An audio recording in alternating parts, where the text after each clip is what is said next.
بسم اللہ الرحمن الرحیم شیطان الرجیم بسم اللہ الرحمن الرحیم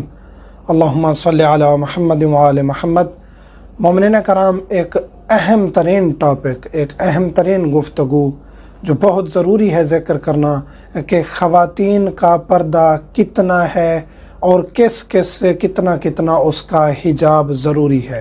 یہ مسائل بہت زیادہ اس معاشرے میں پھیل چکے ہیں کہ خاتون اپنا پردہ صحیح نہیں رکھتی، اور یہ بہت بڑا گناہ ہے، اور یہ فساد کی ابتدا یہاں سے سٹارٹ ہوتی ہے کہ اس کا خاتون کا پردہ صحیح نہیں ہوتا۔ کچھ تفصیل ہے وہ انشاءاللہ ہم ڈسکس کرتے ہیں۔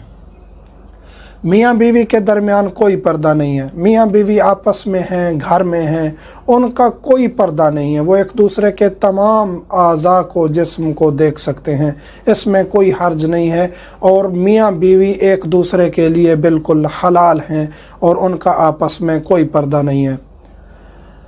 محرم کے سامنے فقط جسم کے شرمگاہ کا پردہ ہے، محرم کے سامنے، جیسے کہ بہن ہیں، بھائی ہیں، مثلا کہ خاتون کے لیے بھائی ہے، والد ہے، چچا ہے، دادا ہے، ماموں ہے، یا اس کا بیٹا ہے، وہ اس کے سامنے مثلا کہ دوپٹہ اس نے نہیں پہنا ہوا، گلا نظر آ رہا ہے، اس کے بازو نظر آ رہے ہیں، وضو کر رہی ہے مثلا گھر میں، اور بھائی ہے یا والد ہے یا چاچا ہے وہ گھوم رہے ہیں، یا مثلا کہ اس کے پاؤں اور ٹخنے حتیٰ کہ اس کی گھٹنے وغیرہ تک بھی اگر نظر آ رہے ہیں، تو اس کے لیے حرام نہیں ہے کہ وہ اس نے اپنے چچا یا بھائی یا بیٹے کے یا مثلا کہ ماموں کے سامنے اس نے اپنے بازو کیوں نکالے ہیں یا اس کا گلا کیوں نظر آ رہا ہے۔ یہ ایک اخلاقی روایات ہیں، اخلاق ہے کہ ہمارے معاشرے کی بیٹی، بہن، ماں جب کوئی محرم بھی گھر میں داخل ہوتا ہے تو وہ سر پہ دوپٹہ کر لیتی ہے، یہ اخلاقیات ہیں۔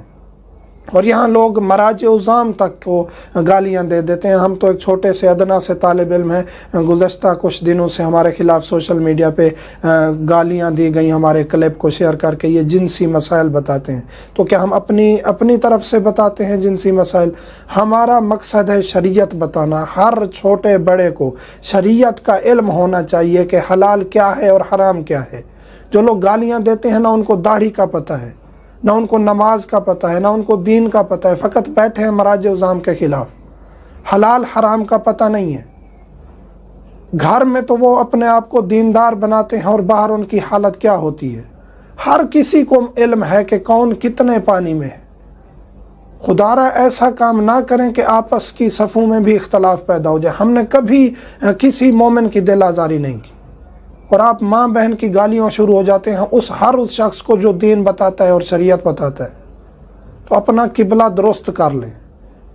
جو آپ لوگ ممبروں پہ لے کے آتے ہیں، داڑھی نہیں ان کی، گانے کی طرز پہ قصیدے پڑھ رہے ہیں، جو کر رہے ہیں آپ اپنے گھروں تک محدود رکھیں، ہمیں کوئی اعتراض نہیں، لیکن ممبر حسین کی توہین نہ ہم برداشت کریں گے، نہ کسی مرجع کی توہین ہم برداشت کریں گے۔ اس کا ہم ہر پلیٹ فارم پر انشاءاللہ جواب دیں گے۔ علماء سیرت آل محمد بتاتے ہیں، اور ان کے ساتھ چلنا ہمارا فرض ہے، کیونکہ اہل بیت علیہ السلام کا فرمان ہے، انہوں نے ظاہری حیات مبارکہ میں بھی یہی تلقین کی ہے کہ یہی ہمارے لیے حجت ہیں، آپ لوگ ان کے ساتھ چلیں، یہی حجت ہیں۔ علماء حجت ہیں، وہ اصحاب کرام اہل بیت کے حجت تھے، ان کے حیات مبارکہ میں بھی جو دور دراز علاقوں میں بیٹھ کے لوگوں کو مسائل شریعہ بتاتے تھے، جو اہل بیت علیہ السلام کے دین سے واقف تھے۔ تو آئیے دیکھیے پھر آیت اللہ سید علی سستانی پوری دنیا پر ان کے حکومت ہے، اور ان کے ایک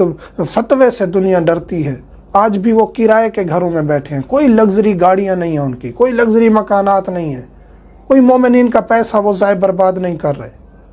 تو ایسی چیزوں سے اجتناب کرنا چاہیے۔ جو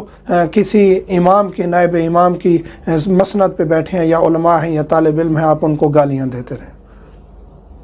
محرم کے سامنے یہی پردہ ہے۔ خاتون اگر وضو کر رہی ہے، بازو اس نے نکالے ہوئے ہیں، دوپٹہ نہیں پہنا ہوا، تو اس پر حرام نہیں ہے۔ اس نے جسم چھپا لیا ہے، کافی ہے۔ اس کا جسم ویسے بھی ہمارا معاشرے میں جو اچھا ایک شلوار قمیص ہے خاتون کا، گھر کے لیے وہ لباس کافی ہے۔ وہ بہترین لباس ہے، لیکن ایک تہذیب ہے۔ جس طرح ہمارے لیے حلال ہے کہ ہم جائیں کسی محفل میں، دوست بیٹھے ہوں، ان سے گپ شپ کریں، تالیاں بجائیں، عمومی لوگ تو ایسے کرتے ہیں، ہمارے لیے بھی حلال ہے، لیکن ہم اس امام کے لباس میں، اس طالب علم کے لباس میں ہم جا کے وہاں تالیاں نہیں بجا سکتے، ہے ہمارے لیے حلال۔ تو ہمارے ملت کی بچیاں اور مائیں بہنیں بھی، ان کے لیے بھی حلال ہے کہ وہ ایک شلوار قمیض میں گھر میں گھومتی رہیں، حتیٰ کہ وہ تنگ لباس ہی کیوں نہ ہو، جس میں اس کے محاسن نہ نظر آئیں، اتنا ٹائٹ نہ ہو، لیکن چھوٹا لباس ہے، گھر میں وہ گھوم سکتی ہے،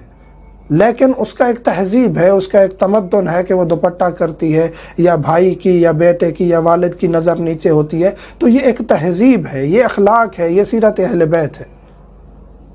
تو یہ ہم حلال حرام بتاتے ہیں۔ باہر کے معاشرے میں انسان اور ہو، گھر میں اور ہو، اور پھر جب اپنے آپ کو وہ کچھ ثابت کرنا چاہے تو کسی کی ماں بہن ایک کر دے اور اس کو وہ کہے کہ میں بڑا حبدار اہل بیت ہوں۔ تو خدا را ایسی چیزوں سے اجتناب کرے، اپنی عاقبت تو کم از کم درست کر لیں۔ نامحرم سے مکمل جسم چھپائے گی سوائے چہرے کے اور کلائیوں کے۔ خاتون کا جو نامحرم سے پردہ ہے، محرم ہم ذکر کر چکے ہیں تفصیل سے، بیٹا، باپ، بھائی، چاچا، ماموں، تایا، نانا، نانی، نانا، دادا، یہ خاتون کے محرم ہیں۔ باقی دیور ہے، باقی جو رشتے ہیں، کزن ہیں، یہ سب نامحرم ہیں۔ سسر بھی خاتون کا جو ہے وہ محرم ہوتا ہے، وہ سسر گھر میں ہے، اگر خاتون مثلاً کہ دوپٹہ نہیں بھی کرتی یا عمومی کام کاج میں مصروف ہے، اس نے بازو بھی اوپر کیے ہوئے ہیں، تو کوئی حرج نہیں ہے، گھوم سکتی ہے۔ ایک شرط یہ ہے کہ اگر محرم کے سامنے بھی آپ کا لباس تنگ ہے، چھوٹا ہے، اور وہ شہوت کا سبب بن رہا ہے، جیسے کہ معاشرہ بگاڑ کا شکار ہو گیا، معذرت چاہتا ہوں، معاشرہ جس طرح اختلافی چیزیں دیکھ دیکھ کے، ایسی چیزیں دیکھ دیکھ کے بگاڑ پیدا ہو گیا، تو پھر خاتون کے لیے واجب ہے کہ ممکن ہے کہ آپ کے نعوذ باللہ من ذالک سسر کی، کسی کی، آج کل معاشرہ خراب ہو گیا، کسی پر بھی اتنا آنکھیں بند کر کے ٹرسٹ کرنا ممکن نہیں رہا۔ ہم کسی کی ذات پر اعتراض نہیں کریں، نہ کسی رشتے کو ہم پامال کریں، لیکن اگر فیل ہوتا ہے خاتون کو کسی اپنے رشتے کی بھی دید خراب ہو گئی ہے، لحاظ ختم ہو گیا، تو اس کو چاہیے کہ وہ اپنے حجاب کو مکمل رکھے۔ تنگ لباس پہننا جائز نہیں ہے، باہر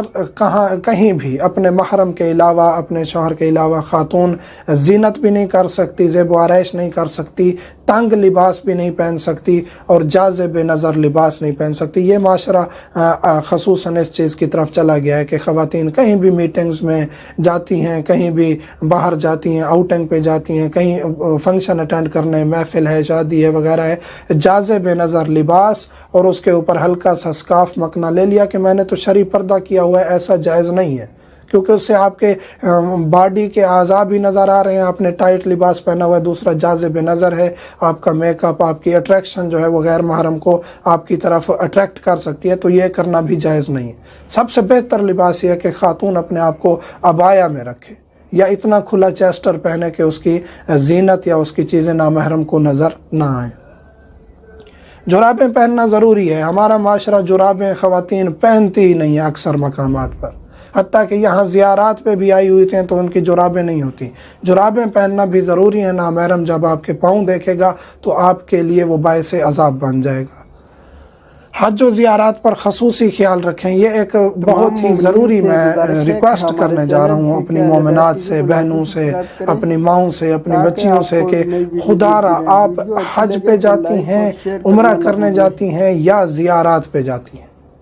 سعودی عرب کے معاشرے کی اور ان کی تہذیب کی، ثقافت کی ہم داخلی طور پہ جو بھی ہم گلہ کریں، لیکن ظاہری طور پہ ان کی خواتین کی آنکھیں فقط نظر آ رہی ہوتی،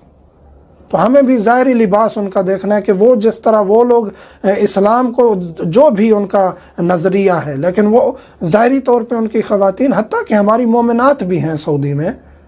شیعہ بھی ہیں ماشاءاللہ کافی، سب کا لباس اتنا بہترین ہے کہ فقط ان کی آنکھیں نظر آ رہی ہوتی، اوپر سے انہوں نے مکمل کالی عبایا، کالا سر پہ سکارف وغیرہ کیا ہوتا ہے۔ تو جب آپ حج عمرہ پہ جائیں تو خدا را اپنے ملک کی، اپنے ملت کی، اپنے مذہب کی پاسداری کر رہی ہوتی ہیں آپ، تو جرابیں پہنیں، چیسٹر کھلا پہنیں، سکارف صحیح لیں، اوپر سے عبایا ہو سکتی ہے تو وہ لیں، اپنے لباس کو مکمل رکھیں۔ اسی طرح آپ زیارات پہ آتی ہیں، ایران چلے جائیں، عراق آ جائیں، ٹھیک ہے ان لوگوں کے لباس میں اب تنگی آنا شروع ہو گئی ہے، لیکن آپ لوگوں میں ایسا نہیں ہونا چاہیے۔ ہر قافلے سالار کا فرض ہے کہ وہ ایک عبایا رکھے، تاکہ یہاں جب حرم میں خاتون انٹر ہوتی ہے اس کا حجاب مکمل نہیں ہوتا، اس کو عبایا حرم کی طرف سے دی جاتی ہے